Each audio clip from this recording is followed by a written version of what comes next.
This recipe is for red nose raspberry buns, or in this case strawberry, because I'm using a strawberry jam. There's 200 grams of self-raising flour, 75 grams of block marge or butter, 75 of sugar and 2 eggs. You might not need the whole of the 2 eggs depending on how large they are, or you could use 1 egg and then you could add a little bit of milk or water if required. So the first step is something we've done before, which is to chop up and rub in the butter or margarine. So if you cut it into small cubes first, then use your fingertips to rub it in until it's fine and crumbly. So that's chopped up. You now get your hands in and you start squashing the fat into the flour. This will take you a few minutes. You could also do it in a few seconds in a food processor.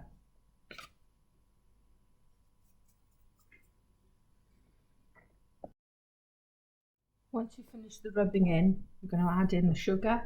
The recipe is exactly the same as making rock cakes or rock buns, but we're going to shape them slightly differently and put some jam in the middle.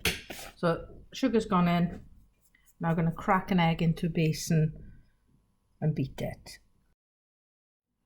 So hold your egg, use your knife, hold it loosely, hit the egg, pull it open, don't squeeze it or you will crush the egg and have it all over your hands. Hit and pull open, oops, don't do that. And then I'm going to get a fork and beat it. Just check for shell before you start to beat, and then use your fork, sort of drawing little circles with it. And to beat it, that fork should make quite a noise on the basin. Tilt it if you need to.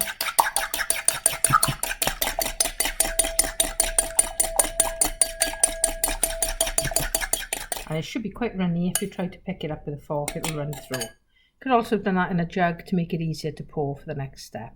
Doesn't really matter. So the next step is to make a bit of a well in the centre of your crumbled mixture. And I'm going to pour in just over half of the egg. Or, like I said, you could use 1 egg plus a couple of tablespoons of milk or water. And you mix, cutting through with a knife rather than beating or over mixing it. You're just folding and cutting. So if you've made rock buns before, it's the same. If you've made scones, it's really similar to mixing those, except if you're adding milk. So you can see now that's quite a dry mix. So I'm going to need to drip some more of that egg over rather than pour it all in the one place. So it's still a little bit kept back. I think it looks like I'm going to need all of it. And as you turn the mixture over, you may find dry, crumbly areas. So that's where I'm going to focus that last bit of egg.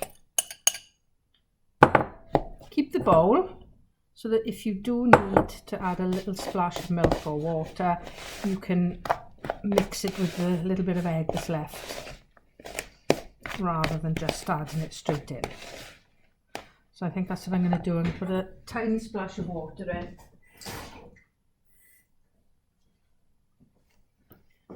So it's about a tablespoon of water in there. I don't think I need it all. It's much easier to take your time and add a little bit, mix it a little bit more rather than pour too much in and wish you hadn't, because you can't take it out. So that mixture is a little bit sticky, but it's not runny. There's no crumbly areas. So that's about it. I'm going to clean that knife off because I'm going to be using a spoon next. And I'm now going to get my trays ready. If you've got one larger tray, that would do it. You could do it in a bun tray or a muffin tin. I'm going to do it on a flat tray that's lined with brown or white, you can get baking paper, just to stop it sticking, and you don't need to grease it then. So I'm just using a spoon, a dessert spoon, to scoop a nice lump. I'm going to push it off the spoon with a teaspoon, and I'm going to shape them a little bit later. So So for the moment I'm just going to do little piles.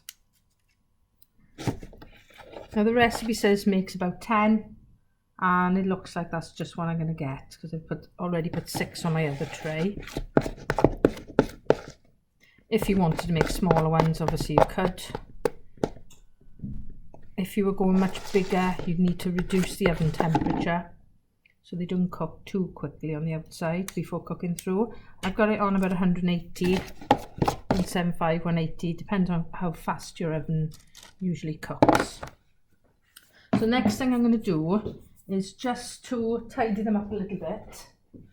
You should be able to handle mixture just to tidy it up. If you find your finger is sticking to it, you could just wet your fingers slightly with cold water. So just a little bit of a tidy up to round them off a little. Now if you were making these as rock buns, you wouldn't do that because you want them looking a little bit rugged. And the next thing I'm then going to do is to either use finger, or in this case I'm going to use a wooden spoon, and I'm just going to dip it in a little bit of flour, and I'm going to make a bit of a dent in the middle. I don't want to make a complete hole because I will go through, and I'm going to fill that with jam. So I don't want that going through and sticking on the paper.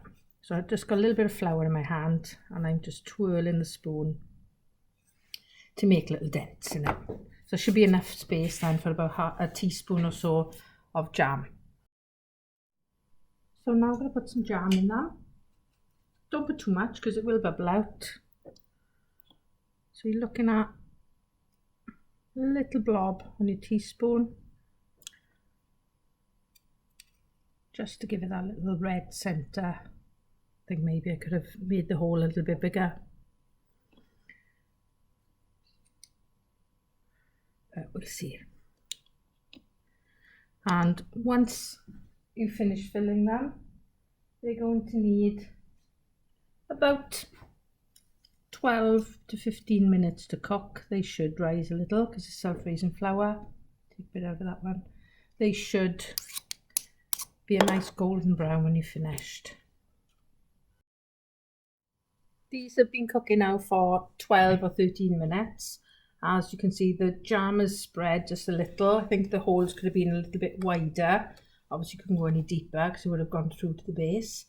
They're going to need to cool on the baking paper for a few minutes, because if you start lifting them up too soon, the jam will still be liquid and might burn you. And once they're cool enough to pick up, which these should be now, you can just give them a little twist if they are slightly stuck, and then pick them up and put them onto your cooling rack to cool properly. Don't even think about trying them until that jam has cooled down a lot. There's your red nose day buns.